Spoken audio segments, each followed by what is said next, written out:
Hey, what's up guys? It's Spectrum back here with a brand new unboxing video. And yeah, mail call here. This is something that I'm really genuinely excited for. Got him for less than $20 on eBay. I've heard a lot of really good things about this figure. And yeah, I'm a big fan of the game that it's from. You guys probably know what this is by me saying those words. If not, you will see soon. I'm going to try to get through this as quick as possible. Set that down.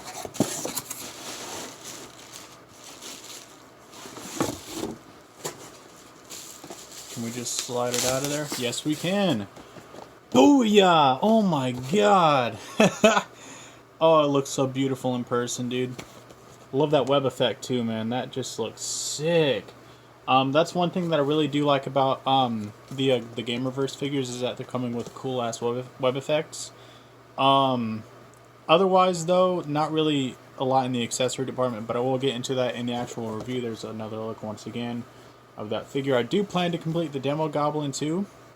My local Walmart in Shelbyville has you know, the entire wave there, so I can probably complete it if I actually want to, which I do. So, yeah, this is about it for this unboxing video, guys. Thank you so much for watching, and I will catch you guys in the next review. Peace!